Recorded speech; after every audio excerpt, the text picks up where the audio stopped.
అమ్మ అమ్మవారి అవతారాల్లో 8వది దుర్గా అమ్మవారు.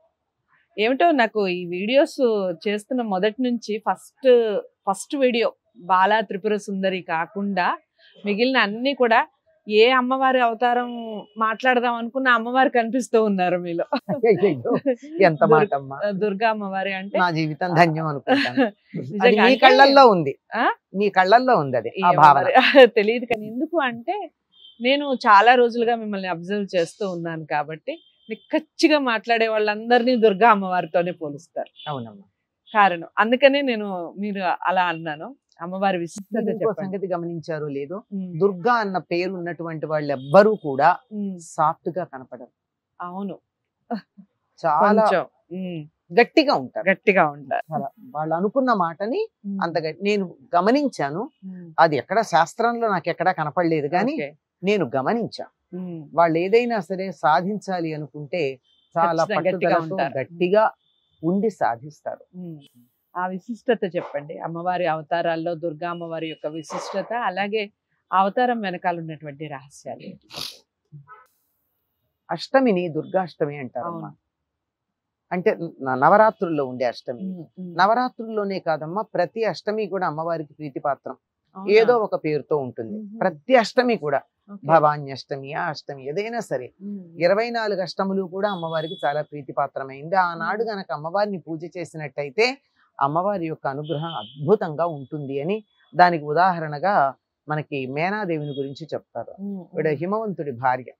ఆవిడలా భవానీ దీక్ష తీసుకుని, అష్టమి దీక్ష అంటారు దాన్ని, ఆ అష్టమి దీక్ష తీసుకుని అమ్మవారు ప్రత్యక్షమైతే నిన్ను పెంచాలని, మా ఇంట్లో పిల్లగా పుడితే లాలించాలనుందమ్మా అంటే అప్పుడు సతీదేవి వాళ్ళ ఇంట్లో పార్వతిగా ఆవిర్భవించింది. అంతటి శక్తి కలిగినటువంటి ఇది. పైగా మనం పండగంటే దుర్గాష్టమనే అనుకుంటామమ్మా. కొత్త బట్టలు కట్టుకునేది, పిల్లలకి తలంట్లు పోసేది, ఇంట్లో పిండి వంటలు చేసుకునేది అంతా దుర్గాష్టమే.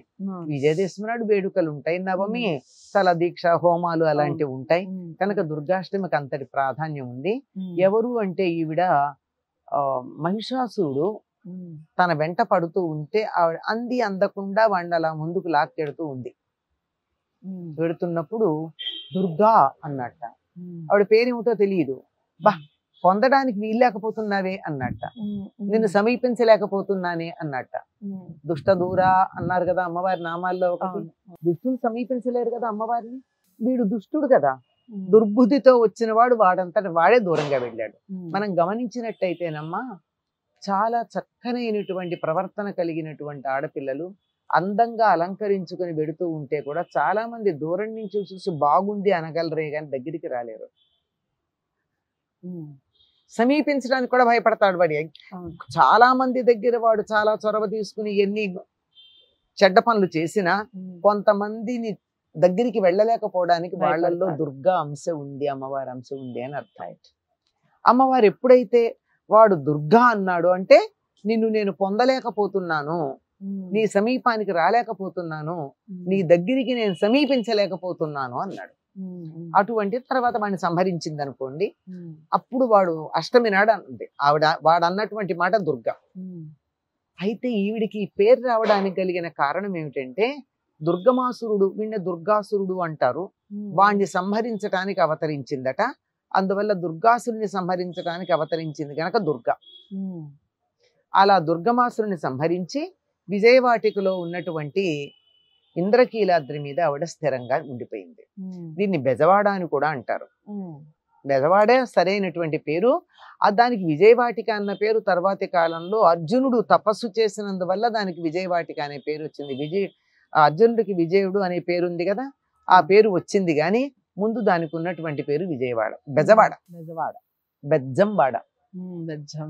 కృష్ణా నది నాకు కొంచెం ఖాళీ ఇస్తే వెడతానని అందిట. ఆ కొండ ఖాళీ ఇచ్చిందట. కొండ ఖాళీ ఇస్తే ఆ వేగానికి అది పెరిగింది. ఈ మధ్య కొట్టేశారు కానీ లేకపోయినట్టయితే మా చిన్నతనంలో సుమారుగా 10-15 ఏళ్ల క్రితం వరకు కూడా ఇంద్రకీలాద్రి, సీతానగరం కొండ రెండు ఇలా పెడితే జిగ్జాగ్ లో ఇలా అతుక్కుపోయేటట్టు ఉండేవి. ఎక్కడ ఎలా ఉంది ఇక్కడ జాయిన్ అయ్యి అలా బెజ్జం అడిగి పెద్దది వచ్చింది. బెజ్జం ఇచ్చినటువంటి చోటు కనుక బెజ్జంవాడ. అది బెజవాడ అయింది, అది కాస్త విజయవాడ అయింది. అంటే విజయుడు విజయ వాటిక, విజయుడు తపస్సు చేసినటువంటి ప్రదేశం కనుక విజయ వాటిక అనేటటువంటి పేరు వచ్చింది. అక్కడ ఉన్నటువంటి అమ్మవారు దుర్గగా ఆవిడక్కడ ఆవిర్భవించటం జరిగింది. దుర్గా అంటే అసలు బెజవాడ కనక దుర్గకి అసలైనటువంటి రూపం అవతారంగా ఆ రోజు ఉందన్నమాట. ఈవిడ బంగారు కిరీటాన్ని ధరించి, చేతిలో శూలం ధరించి, అయ్యవారి అంకం మీద కూర్చుని ఉన్నటువంటి రూపంగా మనకు అక్కడ దర్శనమిస్తుంది. ఈవిడకి దుర్గా దుర్గతి నాశిని అంటారు. దుర్గతులను పోగొట్టేటటువంటిది కనుక దుర్గ. దుర్గతులు అంటే ఇక్కడ మనం ఉన్న స్థానం నుంచి కిందకి పడిపోవడం, పాపం వాడు అధోగతి పాలయ్యాడండి అంటాం ఎవరైనా ఉన్న స్థానం నుంచి పడిపోతే. అటువంటి అధోగతి పాలవకుండా చూసేది దుర్గ. అంతేకాదు శరీరం వదిలిన తర్వాత కూడా అధోగతి పాలవకుండా ఉత్తమ గతులు పొందడం. మనం ఎవరైనా చనిపోతే సద్గతి ప్రాప్తిరస్తు అంటాం. అటువంటి సద్గతులు ఇచ్చి అధోగతికి వెళ్లకుండా కాపాడేటటువంటిది దుర్గా.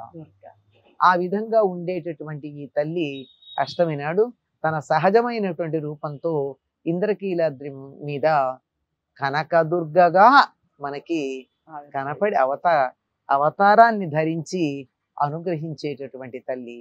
ఈవిడికి ఎంతగా ఆ ధర్మం మీద అభిలాష అంటే, బెజవాడని పరిపాలించేటటువంటి మాధవవర్మ అనేటటువంటి రాజు ధర్మానికి నిలబడి తనకున్న ఒకే ఒక్క కుమారుణ్ణి సంహరించటానికి అనుమతినిచ్చాడు. పొరపాటు జరిగింది, పిల్లవాడి తప్పేం లేదు.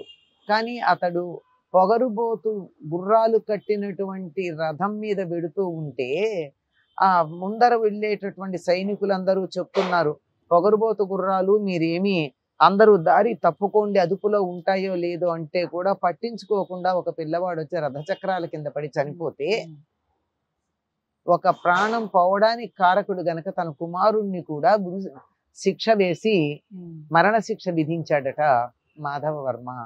అందుకని అమ్మవారు సంతోషించి 2 గడియల పాటు అక్కడ బంగారు వర్షం కురిపించింది. ఆవిడ బంగారు తల్లి. చాలా అంటే చాలా చక్కటి వివరణమ్మ. మనకి కనకదుర్గ అమ్మవారి యొక్క విశిష్టత ఈ వీడియో చూస్తే అర్థమైపోతుంది. మీరు విజయవాడ వెళ్ళిన ఎవరైనా కూడా తప్పకుండా దర్శించుకుంటారు. అందరికీ ఈ పాటికి అందరూ తెలుగు రాష్ట్రాల్లో అసలు దర్శించుకొని వాళ్ళు ఎవరు ఉండరేమో నాకు తెలిసి. ఒకవేళ దర్శించుకొని వాళ్ళు ఎవరైనా ఉంటే అసలు ఈ విజయదశమి నాడు కనుక వెళ్ళినట్లయితే, దుర్గాష్టమి నాడు వెళ్ళినట్లయితే అసలు మీరు ఎప్పటికీ జీవితంలో మర్చిపోలే. అంత అందంగా మొత్తం ఆ టెంపుల్ అంతా అలా అందంగా అలంకరించబడుతుంది. అమ్మవారు కూడా చాలా అందంగా కనిపిస్తారు. దుర్గా అమ్మవారి యొక్క విశిష్టత ఈ వీడియో ద్వారా చాలా చక్కగా వివరించారు అనంతలక్ష్మి గారు. మీరు కూడా ఈ వీడియోని అందరికీ షేర్ చేయడం ద్వారా, పిల్లలందరికీ చెప్పడం ద్వారా మంచి విషయాలు అందరికీ షేర్ చేసిన వాళ్ళు అవుతారు.